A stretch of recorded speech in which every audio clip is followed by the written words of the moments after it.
بنے ہیں اہل حوث مدعی بھی منصف بھی، کسے وکیل کریں کس سے منصفی چاہیں۔ سونی کی دوسری سالگرہ کی دعوت قصر کاردار کی لان کے بجائے لیونگ روم اور ملحقہ ڈرائنگ روم، ڈرائنگ سن روم وغیرہ میں منعقد کی گئی تھی۔ سارے دروازے سلائڈنگ تھے، دیواروں میں گھسا دیے گئے تھے۔ گھر کا گراؤنڈ فلور کھلا سا کمرہ بن گیا۔ مہمان ادھر ادھر ٹہل رہے تھے۔ شہرین داخلی دروازے مسکرا کر مہمانوں کو ریسیو کر رہی تھی۔ فرش جامنی محفل میں ملبوس اپنا اضطراب چھپانے کی کوشش کرتی، ادھر ہاشم کو تلاش کرتے پھر مصروف ہو جاتی۔ سیڑھیوں کے کمروں کے آگے بنی ریلنگ کے ساتھ سیاہ گاؤن میں ملبوس جواہرات کھڑی تھی، سرد گہری مسکراہٹ کے ساتھ ایک خاتون سے بات کر رہی تھی۔ بال سمیٹ کر بائیں کندھے پر اپنے بال ڈالتی ہوئی نظر آ رہی تھی۔ دفتن ہاشم پیچھے چلتا سا آیا، کوٹ کا بٹن کھلا تھا، لب بھیجے ہوئے، آنکھوں میں سختی۔ اس نے مجھے اپنی ماں چاہیے کچھ دیر کے لیے کہہ کر جواہرات کی کونی تھامی اور اپنے ہمراہ آگے لے گیا۔ وہ قدرے حیران قدرے چوکتی ساتھ کھینچی چلی آئیں۔ ہاشم وہ اسے اسٹڈی میں لایا۔ خاور پہلے سے موجود تھا۔ جواہرات نے تشویش سے اس کے مقابل کھڑے اسے دیکھا۔ تم ٹھیک ہو ہاشم؟ ابھی بالکل نہیں۔ بالوں میں ہاتھ پھیر کر گہرے سانس لے کر خود کو ریلیکس کیا، تھکان سے ماں کو دیکھا۔ ہم کس کے لیے منی لانڈرنگ کر رہے ہیں وہ جانتے ہیں؟ جواہرات کا سانس رک گیا۔ تمہارا باپ جانتا ہے؟ اگر وہ جانتے ہوتے تو کیا میں یہاں آپ کو زندہ کھڑا نظر آتا؟ تلخی سے اسے دیکھ کر بولا۔ جواہرات کا سانس بحال ہوا۔ نیب والے، وہ ہماری کمپنیز کی تفتیش کر رہے ہیں، مگر ان کو ہماری دہشت گردوں کے گروپ کے لیے کی گئی منی لانڈرنگ کی معلومات مل گئیں۔ کیس کے سربراہ نے کہا ہے کہ انویسٹیگیشن آفیسر سے استعفیٰ لے لے گا، مگر معلوم ہے وہ کون ہے؟ کون؟ وہ یکٹک اسے دیکھتی بولی۔ وارث کا سوتیلا بھائی وارث۔ آگے آپ خود سمجھ سکتی ہیں کہ ڈیڈ تک میری اور آپ کی ان سرگرمیوں کے پہنچنے سے کوئی نہیں روک سکتا۔ جواہرات نے ڈھال سی ہو کر کرسی پہ گر گئی، سر ہاتھوں میں گرا لیا۔ مسئلہ یہ ہے کہ میم کہ وارث کا باس وہ کیس فائلز ہمارے حوالے نہیں کرے گا۔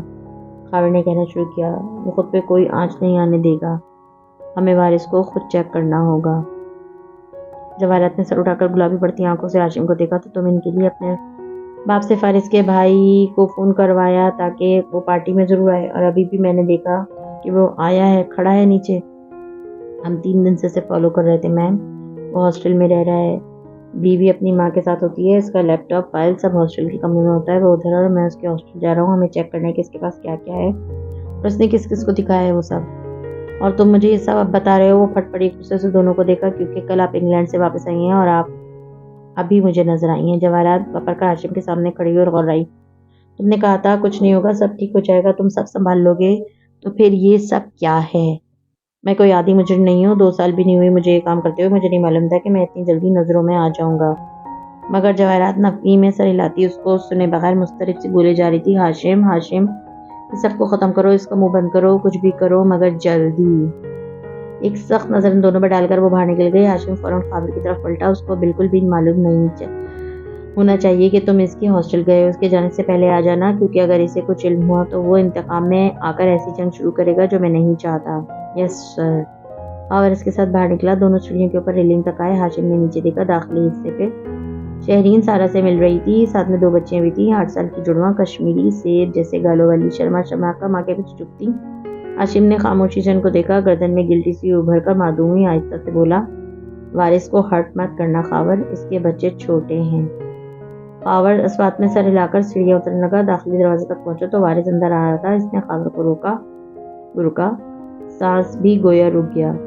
میں سیل فون ساتھ لا سکتا ہوں؟ مجھے ضروری کالز کی فکر ہے۔ موبائل کی طرف اشارہ کیا۔ نپت الانداز غور سے خاور کا چہرہ دیکھتا آ گیا، مگر کھچا سا تھا۔ شیور سر۔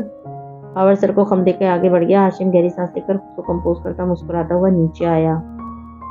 وارث کو نظر انداز کیا۔ وہ تب تک چھپتا تھا جب تک مقابل شک میں ہو، جب حقیقت کھل جائے وہ چھپا نہیں کرتا تھا، اعتراف کر لیتا۔ اسی لیے وارث سے کوئی بات نہیں کی۔ سارا کی طرف آیا، وہ زمر کے ساتھ کھڑی تھی، ازلی سادہ انداز میں کہتی، 1.5 ہفتہ رہ گیا ہے فنکشن شروع ہونے میں، آپ کیسا محسوس کر رہی ہو؟ بالکل بلینک۔ زمر نے مسکراتے ہوئے شانے اچکائے۔ وہ میرون لمبی قمیض پہ پھولدار دوپٹہ کندھے پہ ڈالے کھڑی تھی. گنگرالے بال کھلے تھے. ہاشم نے پشت سے اس کے بال دیکھے اور کود کر سامنے آ گیا. ہیلو سارا. ہیلو ڈیے. زمر ذرا سی مڑی, مسکرائی, فرصت سے اسے دیکھا. Thank you Hashim. بہت عرصے سے آپ نے مجھ سے کوئی فیور نہیں مانگا.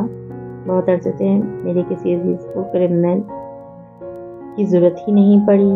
زمر نے سر جھٹک کر جوس کا گلاس ہونٹوں سے لگایا. وہ سارا کی طرف متوجہ ہوا. آپ کب آئے انگلینڈ سے؟ جو 3 ماہ ہوئے ہاشم بھائی. گھر وغیرہ لینے کے چکر میں سارا وقت گزر گیا. جاب ابھی اسی ماہ سے شروع کی ہے. وہ خوشگواری سے بتانے لگی. تو گھر میں کب شفٹ ہونا ہے؟ بس اگلے ہفتے. وہ خوش تھی. اب ہم ایک فیملی ہوں گے. ہاشم نے مسکرا کر بچیوں کو دیکھا. ایک کا گال نرمی سے چھوا. ان کے نام عمل اور نور. سارا اپنے پیچھے چھپتی نور کو سامنے کرنا چاہا مگر وہ راضی نہ تھی. ہاشم مسکرا کر رہ گیا. پھر کچھ دیر بعد جواہرات کو ادھر لے آیا.